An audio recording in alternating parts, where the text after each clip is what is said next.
This is Torin, and we're turning this lifeboat into a liveaboard.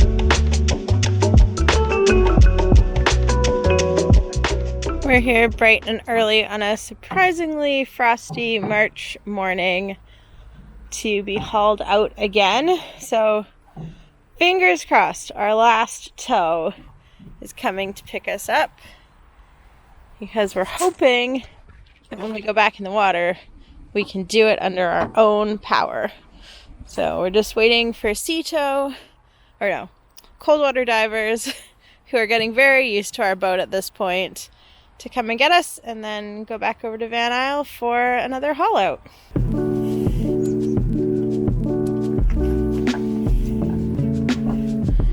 We seem to need to upgrade our dock line. And our knot tying skills also. Yeah.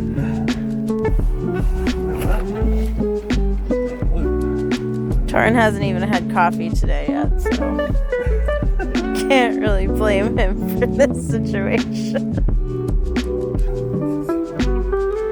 Alright, well, if you guys are watching this video, we clearly got there without losing the boat, so we don't want to hear about it.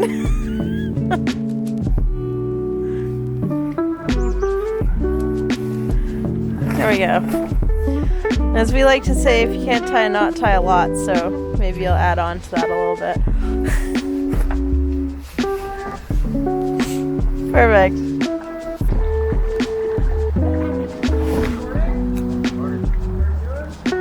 Well, another day, another tow, and another haul out.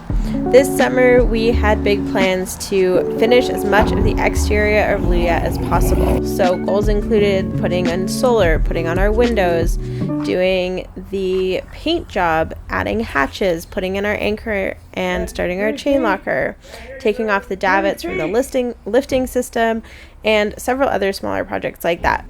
Luckily for you, perhaps we build faster than we post, and so I do have lots of great footage to share with you this summer. I am so sorry about the backlog, and thank you guys so much, whoever is still out there watching us, for your patience and your support. And I hope that when we do pop up in your notifications, because you have hit that bell icon and liked and subscribed, that you are happy to see us when you get a little reminder that we are still floating out around here in Victoria, building our little lifeboat into a home. And just like that, it was off to Van Isle. Now, we've shown this before, but as a quick recap, this is how they all haul out there. So instead of the places where they put the two straps, the slings around the belly of your boat and haul it out that way, here they have this remote control driven semi-submersible sort of hydraulic sled thing, and they drive it into the water and under your boat and pick you up that way. We really prefer it. It seems very safe and secure. They can pick you up nice and high for a power wash and an inspection, and then just drive you across the road into the yard and put you down on the jack stands. So hauling out once again, always a bit nerve-wracking, but she's a solid boat, so honestly I think she could take a tumble and be fine, but knock on wood, let's not do that.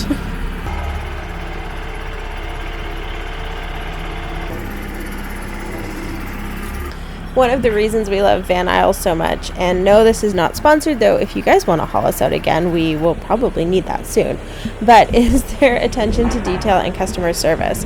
Normally, we would not care if we were blocked up a little bit unevenly, and in fact, that's standard so that water runs off your boat. However, for us this year, we needed to be as flat as possible because we're building, and so we need to know that our levels are level and that our squares are square. They aren't anyway, spoiler alert, but it was not going to be because the boat wasn't level. And so here they are helping us so patiently to level Luja, to within a degree. It was very impressive work blocking her up. And it's the reason that we haul out at Van Isle again and again. So thanks, guys. Well, as a trial to begin with, we decided there's going to be cabinets here.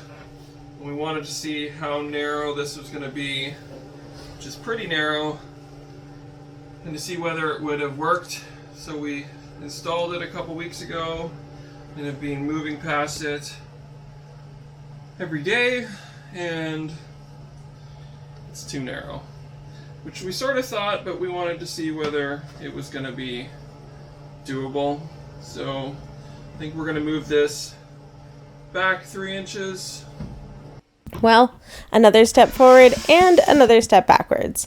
Though this is so much better than when we had to cut our walls out last year, but still frustrating nonetheless. However, she is so much easier to move around, and we're really glad that we both tried it and then decided it wasn't working and made it better for us and the future.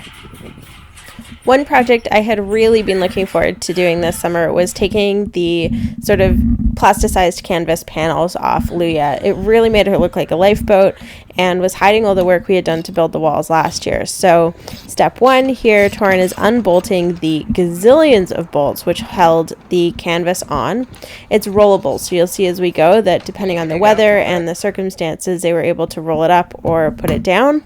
And I cannot imagine being in that boat with that canvas down, but luckily for us, it was easy to take off, and she no longer has this orange dress on. Exciting! Down. You can see that it was sort of glued down as well as bolted, but not super securely, luckily for us. So it was not too hard to peel the whole thing off and let it drop to the side, which was extremely satisfying. You can see we'd already tarped underneath in preparation for not having any cover anymore. And watching this video back really reminded me how much time we spent putting tarps on and off Luja last year. It is so nice to have the windows in and not be doing that project anymore. If you can find the drill and a drill bit for slightly bigger than the holes that we just undid the screws from, then we'll drill them all out and then fill them with epoxy. Even though I am notoriously bad at finding things, I was successful with my mission, and we proceeded to drill all of these and fill them like Torin mentioned. You drill it out so that you're epoxying on nice fresh epoxy, or not fresh per se, but clean. And we are going to tape, you'll see in a second, little bits of masking tape over the holes from the bottom. And when we pour slightly thickened epoxy in from the top, it stops with the tape. And after it's all dry, you sand it, and then it works into the whole painting process. And the ceiling is hopefully leak-free. And from there, I'm happy to say it is not leaking. Some other places leak, but not these holes. It's been interesting to me to see what parts of the boat are so heavily overbuilt and which parts are a little bit lighter weight. You'll see there that metal was not exactly the strongest thing in the world, but kept the shape as it needed to be, and for us was recycled. Something else we spent a little bit of winter doing was some online shopping, and so here we are picking up our Dorquito or electric outboard, which is not for Luja per se, but for our tender, which is a Portland Pudgy, and we'll be talking about that in future episodes. But here is Torin doing his impression of an unboxing video. So there's, I guess, mainly 3 components. This is like the main body. And the motor's in the bottom there. Yeah. There's the handle. You got that? Yeah. So the handle somehow down.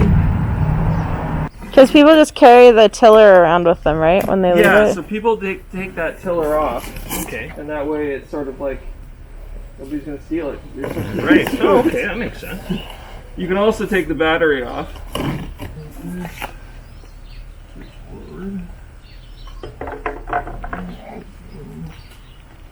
That go in there? It looks like it would go in there, yeah.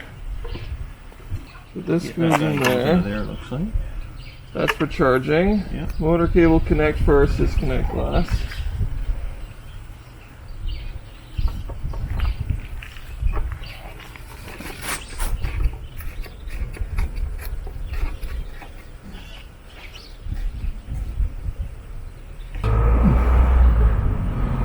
Gotta read the instructions probably. Yeah.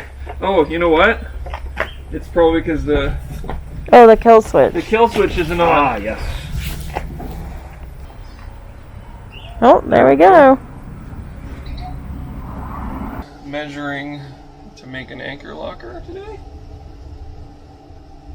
Figuring out where everything reaches and fits. It's a gross day outside, so we'll just be doing inside stuff.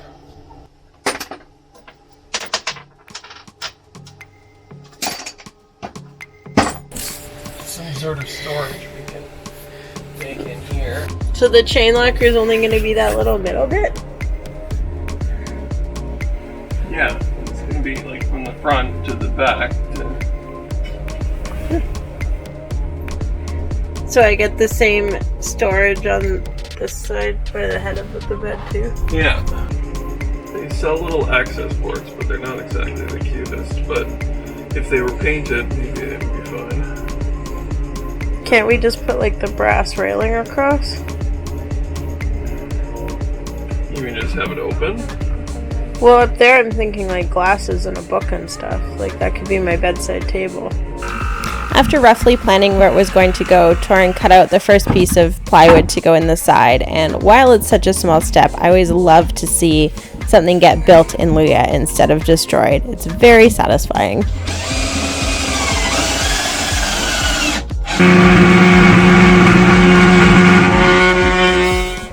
That's actually the end of this episode. The next one, we start building the windows, which is very exciting, a little bit more directed than this one.